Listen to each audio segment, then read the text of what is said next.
Hello everyone, welcome to botany optional channel for UPSC examination. आज के इस video lecture में हम यूकैरियोटिक सेल जो है उसकी शुरुआत करने वाले हैं।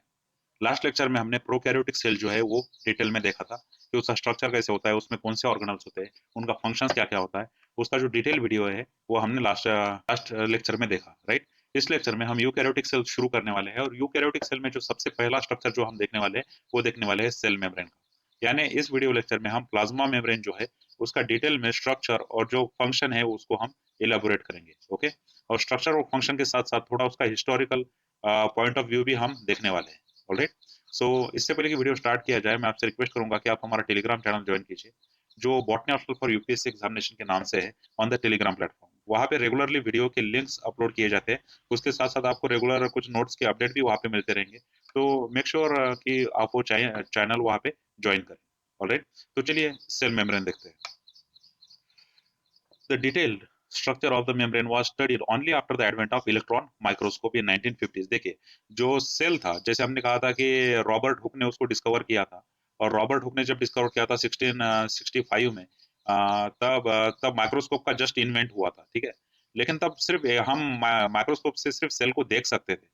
उसके बाद वहाँ रॉबर्ट ब्राउन ने बताया था कि वहाँ में न्यूक्लियस भी है, फिर वेरियस डिस्कवरीज होती गई।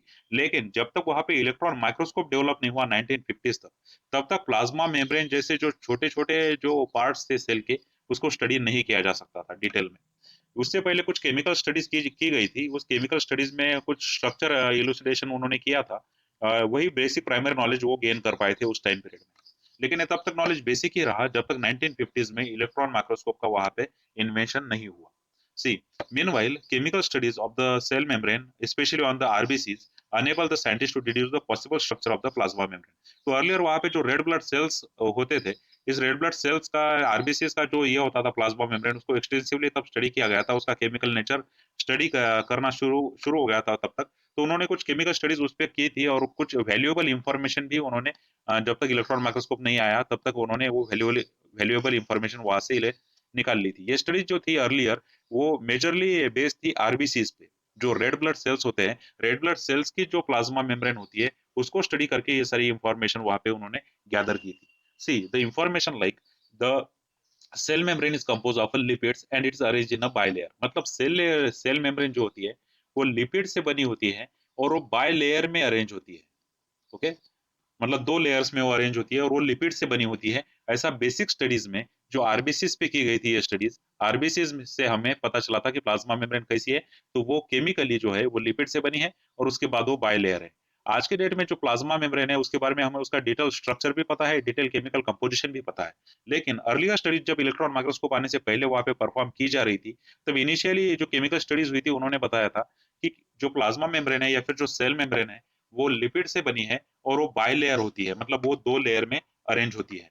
Also the lipids are arrange within the membrane with the polar heads towards the outer side and are the hydrophobic tails towards the inner part। अब देखिए ये जो बाइलेयर थी ये किस तरीके से अरेंज थी। देखिए, ये जो बाइलेयर थी वो इस प्रकार थी, जैसे आपको इस पिक्चर में दिखाई दे रहा होगा कि यहाँ पे ऊपर हेड रीजन था और नीचे टेल रीजन था, और फिर से नीचे जो है वो टेल रीजन है और हेड रीजन है। इस प्रकार ये अरेंज थी। मतलब ये जो लिपिड बाइलेयर का स्ट्रक्चर था वो इस प्रकार से था कि हेड और फिर टेल और नीचे फिर से टेल और हेड, ओके। सो फिर से सेकंड टाइम यहाँ पे एक बार हेड टेल और फिर से टेल और हेड। तो इस प्रकार से बाय लेयर में जो है ये प्लाज्मा मेम्ब्रेन क्या थी, अरेंज थी। तो ये जो पहला लेयर है यहाँ पे दिख रहा होगा आपको, ये पहला first layer and this is called the second layer. And that is why दो लेयर होने की वजह से इसको क्या बोला गया था, इसको बोला गया था बाय लेयर। लेकिन इसका जो टिपिकल केमिकल कैरेक्टरिस्टिक ऐसा था कि इसका जो ये वाला पोर्शन इट्स कॉल्ड हेड, और जो नीचे टेल जैसा दिखने वाला पोर्शन है उसको बोला जाता है टेल, ठीक है ना। ये जो हेड होते हैं these are hydrophilic in nature. उनका जो नेचर होता है वो कैसा होता है, हाइड्रोफिलिक इनका नेचर होता है। हाइड्रोफिलिक का मतलब होता है वाटर लविंग, ओके। मतलब जो वाटर के कांटेक्ट में आने से नहीं, वाटर में कांटेक्ट में आने से उन्हें कोई फर्क नहीं पड़ता है, ओके। मतलब वाटर के कांटेक्ट में इजीली आ सकते हैं, वो एक्वस एनवायरनमेंट के कांटेक्ट में इजीली आ सकते हैं और उन्हें उस बात का कुछ फर्क नहीं पड़ता। That's why they are called as the hydrophilic, okay.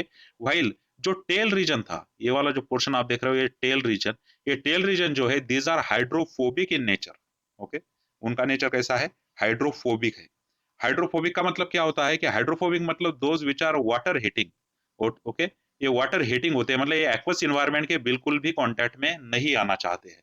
तो जैसे कि आपको पता है कि प्लाज्मा मेम्ब्रेन जो है, जो प्लाज्मा मेम्ब्रेन है वो सेल को सराउंड करके ऐसे होती है, ओके, और ये प्लाज्मा का स्ट्रक्चर कैसा है, तो ऊपर हेड रीजन है, नीचे टेल रीजन है, फिर से नीचे टेल रीजन है और ऊपर हेड रीजन है। तो आप देखोगे कि जो हेड हेड रीजन है, ये जो ये देखिए यहाँ पे इस पिक्चर में प्लाज्मा मेम्ब्रेन, ये जो हेड रीजन है, ये हेड रीजन है inner side of the cell, मतलब सेल के अंदर के साइड में, मतलब ये साइटोप्लाज्म के कांटेक्ट में आता है, मतलब एक्वस एनवायरनमेंट के कांटेक्ट में आता है ये हेड रीजन।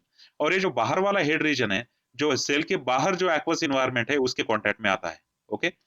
मतलब बाहर वाला हेड रीजन एक्वस रीजन के कांटेक्ट में आ रहा है, इनर वाला हेड रीजन वो भी साइटोप्लाज्म के कांटेक्ट में आ रहा है, लेकिन बीच में ये जो हाइड्रोफोबिक टेल्स है जो आपको दिखाई दे रही है, ये जो हाइड्रोफोबिक टेल्स है, ये बिल्कुल भी एक्वस एनवायरनमेंट के कांटेक्ट में नहीं आती है, क्योंकि उनका जो है नेचर वो नॉन पोलर है, उनका नेचर हाइड्रोफोबिक है। हाइड्रोफोबिक नेचर होने की वजह से वो एक्वस एनवायरनमेंट के कांटेक्ट में नहीं आना चाहते, ओके। और ऐसी अरेंजमेंट होने से this ensures that the non polar tail of saturated hydrocarbons protect from the aqueous environment. तो ये जो नॉन पोलर जो टेल्स है, नॉन पोलर का मतलब ये होता है कि हाइड्रोफोबिक जो टेल्स है ये फिर एक्वस एनवायरनमेंट के कांटेक्ट में आने से फिर बच जाती है, due to this specific bilayer arrangement of the plasma membrane. तो प्लाज्मा मेम्ब्रेन का ये बाइलेयर का अरेंजमेंट होने की वजह से ही जो हाइड्रोफोबिक टेल्स है वो एक्वस एनवायरनमेंट से बची रहती है, और जो हाइड्रोफिलिक हेड्स है वो कॉन्स्टेंटली वाटर के या फिर एक्वस एनवायरनमेंट के कांटेक्ट में आते हैं। Alright, now see the lipid component of the membrane mainly consist of the phosphoglycerides, मतलब जो लिपिड कंपोनेंट होता है उसमें मेनली ग्लिसराइड्स होते हैं, ओके। तो वो फॉस्फोग्लिसराइड के फॉर्म में मेनली हमें वहां पे दिखाई देता है। Later biochemical investigation clearly reveal that the cell membrane also possess the proteins and the carbohydrates. देखिए इनिशियली स्टडीज में क्या पता चला था कि जो प्लाज्मा मेम्ब्रेन है वो लिपिड से बनी है, लेकिन सब्सिक्वेंट जैसे जैसे वहां पे स्टडीज होते गए तो वहां पे बताया गया कि जो बाइलेयर होती है उसमें प्रोटीन भी होते हैं, और प्रोटीन के साथ साथ वहां पे कार्बोहाइड्रेट्स भी वहां पे होते हैं। मतलब जो अगर केमिकल कंपोजिशन दे अगर देखें हम प्लाज्मा मेम्ब्रेन का, तो वहाँ पे लिपिड्स प्रेजेंट है, वहाँ पे प्रोटीन्स भी प्रेजेंट है और वहाँ पे कार्बोहाइड्रेट भी प्रेजेंट है। जैसे आप इस पिक्चर में देख पा रहे हो कि यहाँ पे कार्बोहाइड्रेट का कंपोनेंट है, उसके बाद यहाँ पे प्रोटीन्स भी है, एक्चुअली वहाँ पे डिफरेंट टाइप्स के प्रोटीन्स है, राइट। और जो लिपिड जो ग्लिसराइड्स है वो भी वहाँ पे होते हैं, जैसे आपको यहाँ पे ग्लाइकोलिपिड्स दिख रहे हैं, तो यहाँ पे लिपिड्स है, कार्बोहाइड्रेट्स है, प्लस प्रोटीन्स भी है। तो केमिकली जो आज के डेट में हमें पता है कि प्लाज्मा मेम्ब्रेन में कौन कौन से केमिकल्स होते हैं, तो वो लिपिड्स होते हैं, then after that there is the presence of proteins, then there is the presence of carbohydrate, okay।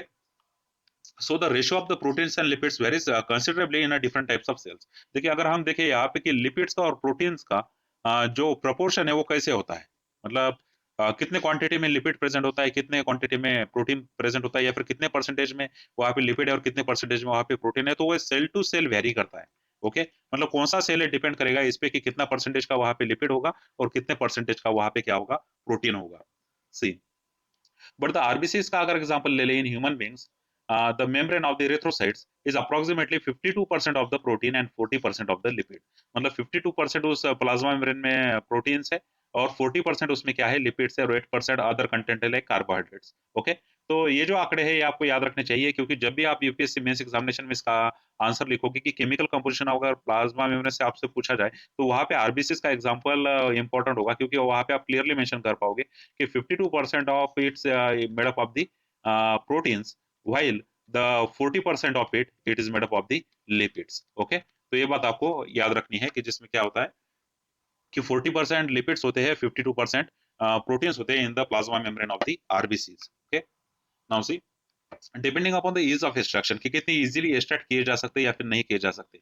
Membrane proteins are classified into two types, that is the integral protein and the peripheral protein. देखिए कि कितनी easily उनको निकाला जा सकता है या फिर नहीं निकाला जा सकता है, डिपेंडिंग अपॉन दिस वहाँ दो टाइप्स के प्रोटीन्स होते हैं। पहले होते हैं पेरिफेरल प्रोटीन्स और दूसरे होते हैं इंटीग्रल प्रोटीन्स। और जैसे नाम ही सजेस्ट कर रहा है, आपको पता नाम से ही पता चलता है कि पेरिफेरल प्रोटीन जो होते हैं वो होते हैं एट द सरफेस। देखिए ये प्लाज्मा मेम्ब्रेन है और इसका अपर सरफेस है यहाँ पे, राइट। ये अपर वाला सरफेस है और इस अपर सरफेस पे अगर प्रोटीन है तो उसको बोला जाता है पेरिफेरल प्रोटीन। उसी तरह देखिए यहाँ पे लोअर जो सरफेस है, इस लोअर सरफेस पे भी जो नीचे वाला ये जो प्रोटीन है इसको क्या बोला जा रहा है, पेरिफेरल प्रोटीन। वही जो दूसरा वाला प्रोटीन है that is integral protein, it is partially और totally buried in the membrane. देखिए जो पार्शियली या फिर टोटली मेम्ब्रेन के अंदर होता है उसको बोला जाता है इंटीग्रल प्रोटीन। तो ये जो इंटीग्रल प्रोटीन आपको दिखाई दे रहा है जो पार्शियली बरीड है प्लाज्मा मेम्ब्रेन के अंदर, या फिर वो कंप्लीटली बरीड है प्लाज्मा मेम्ब्रेन के अंदर, तो उसको बोला जाता है इंटीग्रल प्रोटीन। यहाँ पे देखिए सेकंड एग्जांपल, यहाँ पे आपको ये भी प्रोटीन दिख रहा होगा, ये जो प्रोटीन है ये कौन सा है, इंटीग्रल प्रोटीन है। तो वहां पे दो टाइप्स के प्रोटीन होते हैं, पहला जो प्रोटीन होता है वो पेरिफेरल प्रोटीन होता है, दूसरा जो प्रोटीन होता है वो इंटीग्रल प्रोटीन होता है। पेरिफेरल प्रोटीन जो है वो सरफेस पे रहता है, वेल इंटीग्रल प्रोटीन जो होता है वो क्या होता है, वो बरीड होता है inside the membrane. Okay, so there are two types of protein which are present in the plasma membrane. All right, now see, an improved model of the structure of plasma cell membrane proposed by the Singer and the Nicolson in 1972.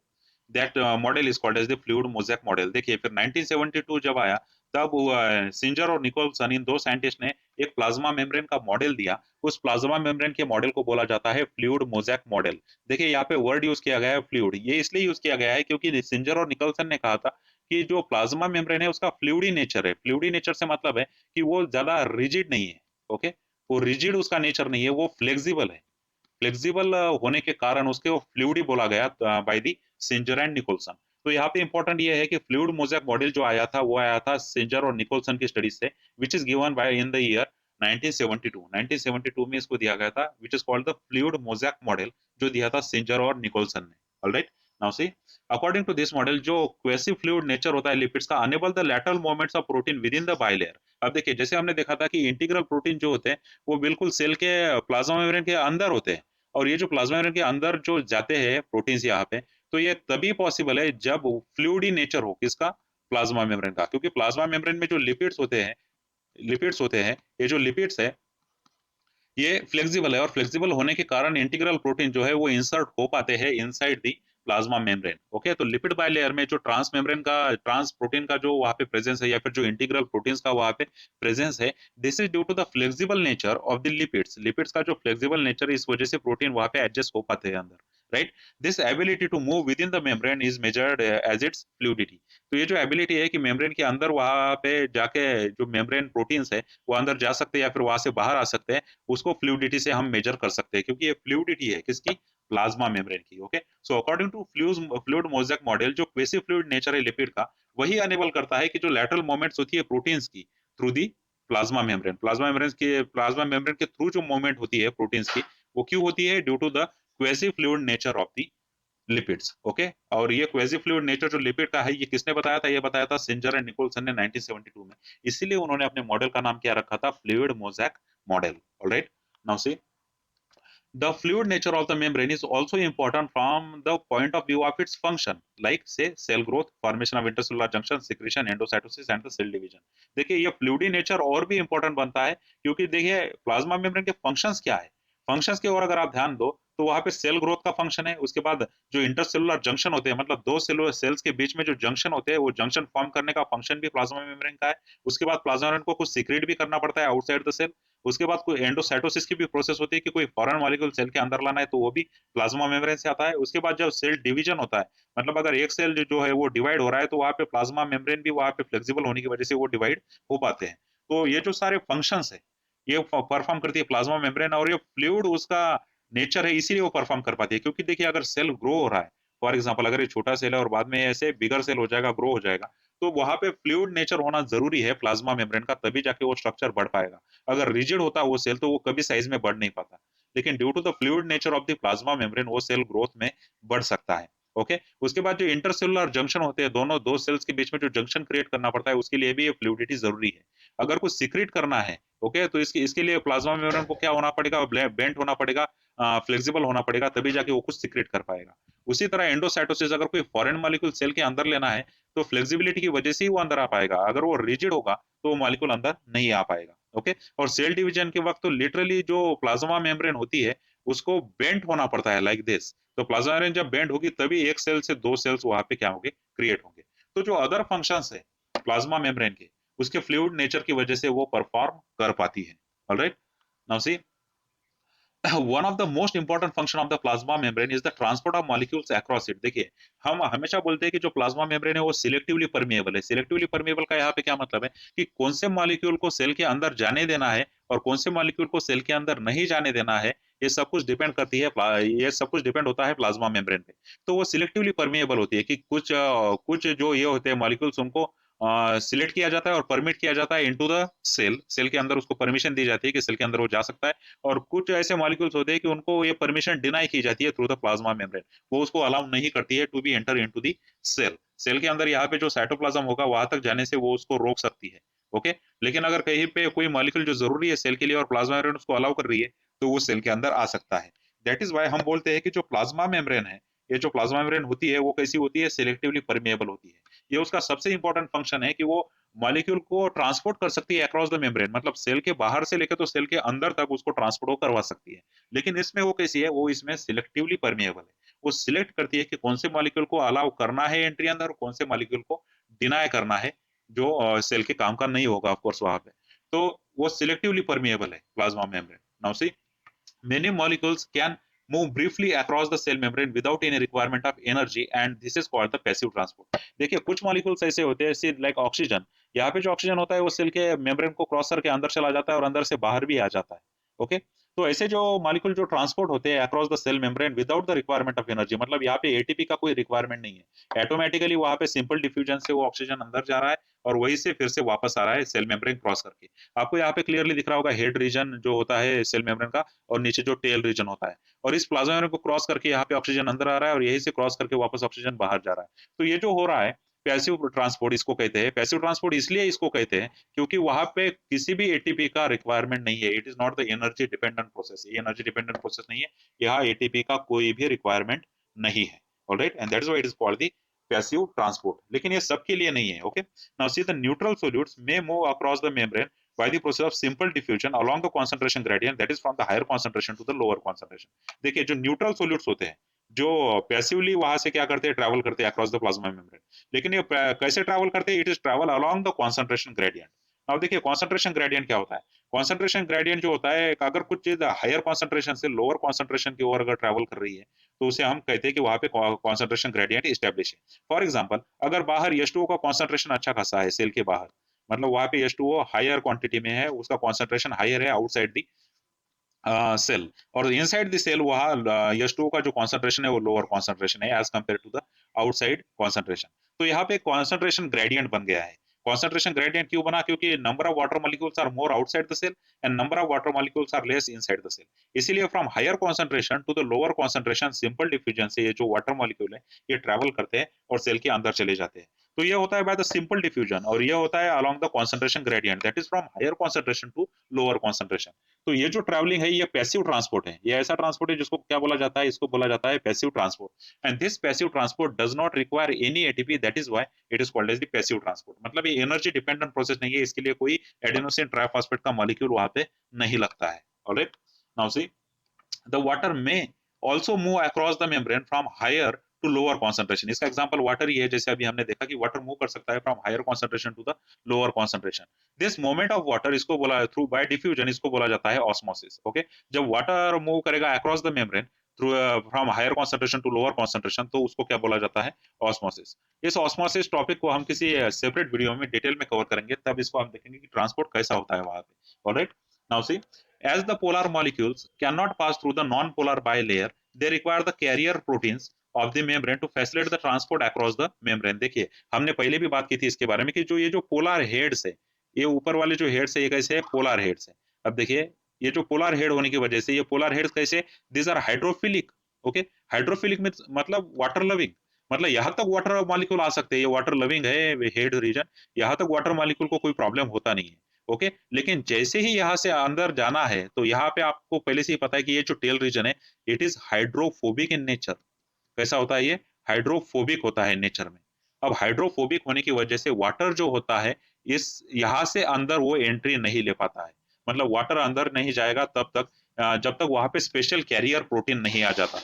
मतलब water molecule को across the plasma membrane ले जाने के लिए वहां पे special carrier protein चाहिए, जैसे आप जानते हो कि इंटीग्रल प्रोटीन्स होते हैं प्लाज्मा मेम्ब्रेन में, तो इस प्रकार का वहां पे एक इंटीग्रल प्रोटीन होना चाहिए वाटर को वहां से ले जाने के लिए, क्योंकि वाटर जो है वो इस हाइड्रोफोबिक टेल्स के कॉन्टैक्ट में नहीं आ सकता, और ये जो हाइड्रोफोबिक टेल्स है वो एक्वस इन्वायरमेंट के कॉन्टैक्ट में नहीं आ सकती। तो ये जो बाइलेयर का नेचर है इस वजह से वहां पे स्पेशल प्रोटीन्स का रिक्वायरमेंट होता है, लाइक कैरियर प्रोटीन्स। ये कैरियर प्रोटीन्स वो होते हैं जो वाटर को कैरी करते हैं from outside the cell to the inside cell. Cell के अंदर लेके आते हैं विदाउट उस वाटर को कांटेक्ट में आने देने से, जो हाइड्रोफोबिक टेल्स है उनके कांटेक्ट में। तो वो जो H2O है वो हाइड्रोफोबिक टेल्स के कांटेक्ट में नहीं आना चाहिए, इसलिए वहां पे क्या होता है, एक कैरियर प्रोटीन होता है। ऑलराइट, नाउ सी यहाँ पे अगर आपको क्लियरली दिख रहा होगा, देखिए यहाँ पे कैसी है प्रोटीन से, अगर यहाँ पे H2O बाहर है और उसको अंदर आना है सेल के अंदर इनसाइड यहाँ पे, तो अगर वो यहाँ से आना चाहेगा फॉर एग्जांपल, तो वो हाइड्रोफोबिक टेल्स के कांटेक्ट में आ जाएगा, यहाँ से भी कांटेक्ट में आ जाएगा। लेकिन अगर वहां पे अगर कोई ऐसा कैरियर प्रोटीन है, तो वो इस H2O को थ्रू इट्स कैरियर प्रोटीन वो कहाँ लेके आ जाएगा, इनसाइड द सेल। इस प्रकार से वो इन हाइड्रोफोबिक टेल्स के कांटेक्ट में नहीं आएगा and there is a water transport. क्यों? बिकॉज वहां पे क्या प्रेजेंस है, क्योंकि वहां पे क्या प्रेजेंट है, वहां पे प्रेजेंट है कैरियर प्रोटीन्स। तो इस कैरियर प्रोटीन से वो वाटर मॉलिक्यूल अंदर आता है।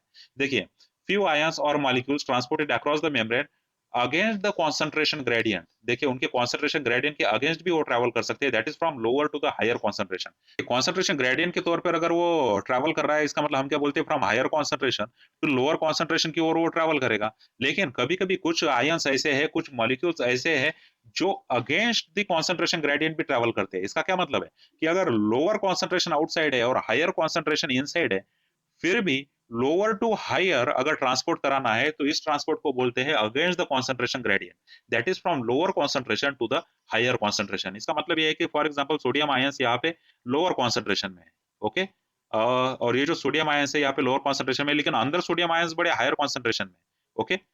तो हायर कॉन्सेंट्रेशन में होने के कारण ट्रांसपोर्ट तो होना नहीं चाहिए, लेकिन अगेंस्ट द कॉन्सेंट्रेशन ग्रेडियंट भी ट्रांसपोर्ट होता है कुछ आयंस का और मॉलिक्यूल्स का। यानी लोअर कॉन्सेंट्रेशन से लेके तो हायर कॉन्सेंट्रेशन तक ये मॉलिक्यूल क्या करते हैं, फ्लो करते हैं।